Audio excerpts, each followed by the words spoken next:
আগামী 2 বছরের মধ্যে ইতিমধ্যে ডিপিপি প্রকল্প হচ্ছে। এই কুলিয়ারচরের 50 বেড হাসপাতালকে 100 বেডের উন্নতি করবো ইনশাআল্লাহ। 100 বেডের হাসপাতাল হবে। আজকে কুলিয়ারচর হাসপাতালে যদি যাই 31 থেকে 50 বেড নামে মাত্র, সেখানে ডাক্তার ছিল না, ডাক্তার নাই।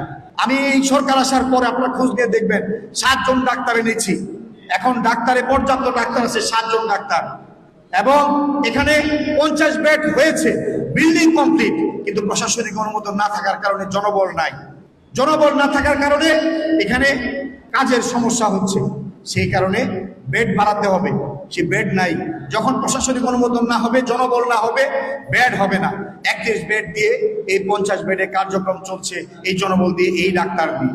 সেই কারণে ইতিমধ্যে আমি উদ্যোগ নিয়েছি ইনশাআল্লাহ দ্রুত সময়ের মধ্যেই এই 50 বেডের সার্বিক যে জনবল এবং মেশিনপত্র দরকার, সব কিছু ব্যবস্থাপনা ইনশাআল্লাহ আমরা করবো। মাননীয় মন্ত্রী মহোদয়ের সাথে আমরা কথা বলেছি এবং এই ব্যাপারে পদক্ষেপ গ্রহণ করেছি। শুধু তাই নয়, আগামী 2 বছরের মধ্যে ইতিমধ্যে ডিপিপি প্রকল্প হচ্ছে।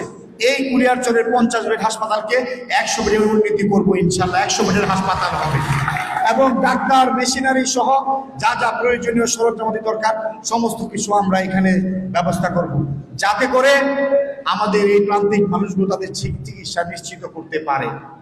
সেই কারণে আপনাদের সকলের সহযোগিতা কামনা করি। প্রিয় ভাইয়েরা, আজকে আপনাদেরকে বলতে চাই, আপনারা সবাই অনেক আশা ভরসা করে আমাকে আপনারা ভোট দিয়েছেন। আমি আমার সর্বোচ্চ দিয়ে আমি চেষ্টা করব আপনাদের এই সম্মান, আপনাদের এই আমানতকে ধরে রাখতে।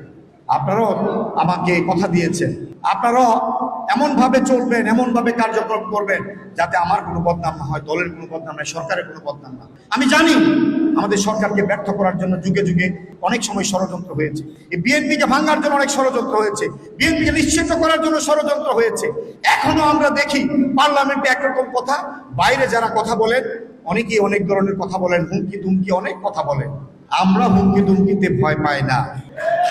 জাতীয়তাবাদী দল অত্যাচার, নির্যাতন আর এই অপশক্তির বিরুদ্ধে সংগ্রাম করে তার জন্ম, আজও সংগ্রাম করে তার অবস্থান ধরে রেখেছে।